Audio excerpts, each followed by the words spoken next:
Today is our first class of public administration, which is one of the optional for UPSC CSE exam. So मेरा target यही रहेगा कि आपको hand written notes मिल जाए और आप जल्दी से उसको समझ लें। तो जो क्लासेस आदमी 3 घंटे में करता है वो आपका यहाँ पे कम से कम समय में हो जाएगा। तो हम देखते हैं कितना देर में होगा। आज हमारा पहला क्लास है वैसे भी।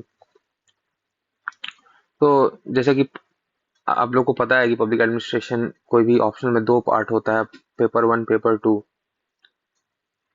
पेपर 1 में आप सिलेबस देखेंगे तो क्या क्या सिलेबस है वो आप देख सकते हैं।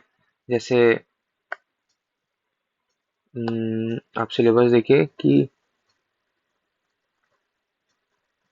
ये है पहला introduction part, public administration paper 1, public administration paper 1 administrative theory. ठीक है, तो इसमें सबसे पहला चैप्टर है इंट्रोडक्शन। इंट्रोडक्शन चैप्टर का ही नेम है। इसमें हम मीनिंग पढ़ेंगे पब्लिक एडमिनिस्ट्रेशन का, इसका scope and significance of public administration पढ़ेंगे। वुड्रो विल्सन के बारे में पढ़ेंगे कि उन्होंने पब्लिक एडमिनिस्ट्रेशन के बारे में क्या कहा, क्या उनका देन है। फिर इवोल्यूशन ऑफ द डिसिप्लिन पढ़ेंगे कि कैसे पब्लिक एडमिनिस्ट्रेशन इवॉल्व किया और इसका आज के डेट में प्रेजेंट स्टेटस क्या है। फिर हम कुछ कुछ चीज पढ़ेंगे न्यू पब्लिक एडमिनिस्ट्रेशन के बारे में, पब्लिक चॉइस अप्रोच के बारे में। फिर आप सुने होंगे लिबरलाइजेशन, प्राइवेटाइजेशन, ग्लोबलाइजेशन, उसके बारे में हम लोग पढ़ेंगे कि उससे क्या हुआ, कैसे क्या क्या चैलेंजेस आए। फिर हम गुड गवर्नेंस के बारे में पढ़ेंगे, गुड गवर्नेंस का क्या कॉन्सेप्ट है, क्या उसके एप्लीकेशंस है।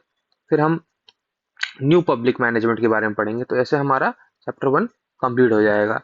तो फिर आप देखिए कि हमारा हम जैसे फर्स्ट चैप्टर जैसे कि हम इंट्रोडक्शन अपना पहला चैप्टर पहला टॉपिक स्टार्ट करते हैं तो लोग कहते हैं कि मतलब कि आपको आपका सोर्स क्या है। आपको अब लोगों को लगता है कि मैं बुक पढ़ना चाहिए, तो प्रसाद एंड प्रसाद जो किताब है वो आप पढ़ सकते हैं।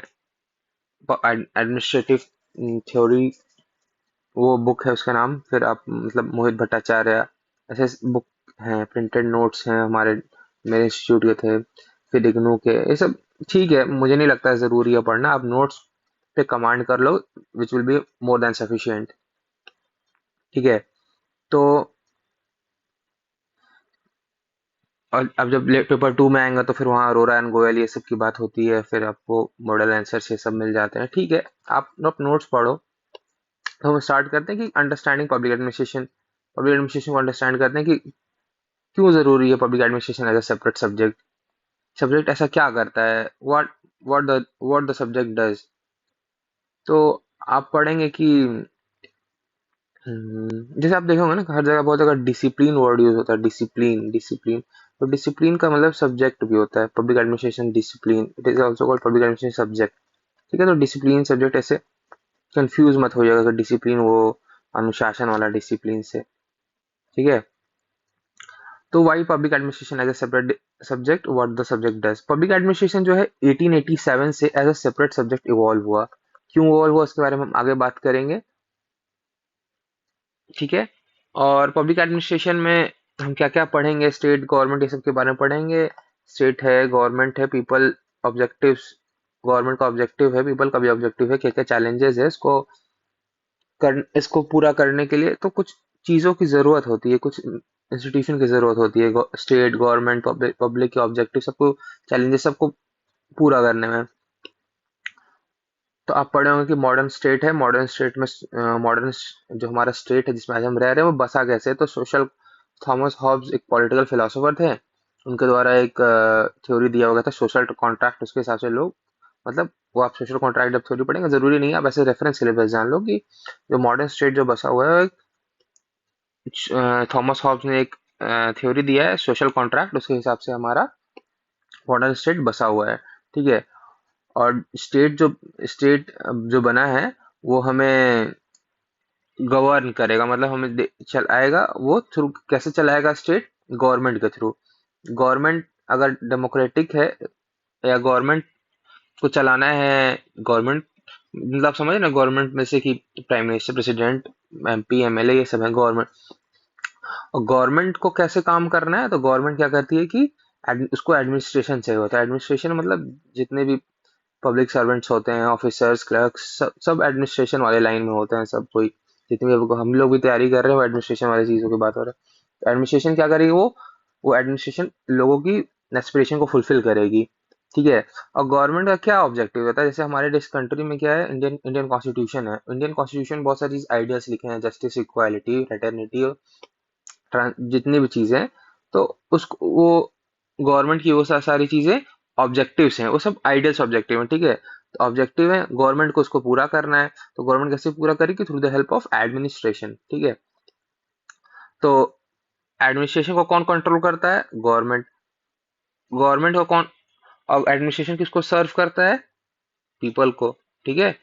तो अब भाई मेरा जो गवर्नमेंट जो जो हमें अगर पीपल के एस्पिरेशन को पूरा करना है थ्रू एडमिनिस्ट्रेशन, तो हमें हमारी एडमिनिस्ट्रेशन जो है एफिशिएंट होनी चाहिए। तो हमारी एडमिनिस्ट्रेशन एफिशिएंट कैसे होगी? तो आप एडमिनिस्ट्रेशन को छोड़ दिए, एक तरह से मुझे कोई ऑर्गेनाइजेशन, कोई कंपनी है, ठीक है।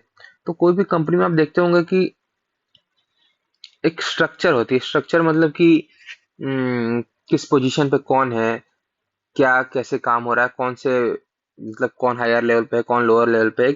एक प्यून से लेके एक top head level of the organisation तक एक स्ट्रक्चर होती है, उसको हायरार्की बोलते हैं।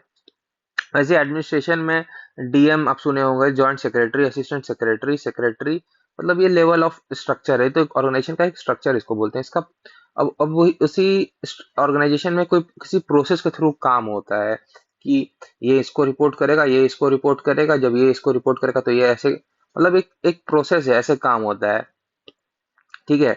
और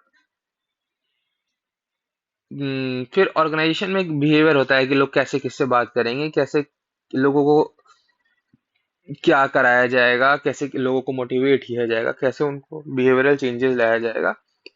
तो ऑर्गेनाइजेशन में ये सब तीन चीज होता है, एक स्ट्रक्चर, प्रोसेस और बिहेवियर, किस एडमिनिस्ट्रेशन को एफिशिएंट बनाने के लिए।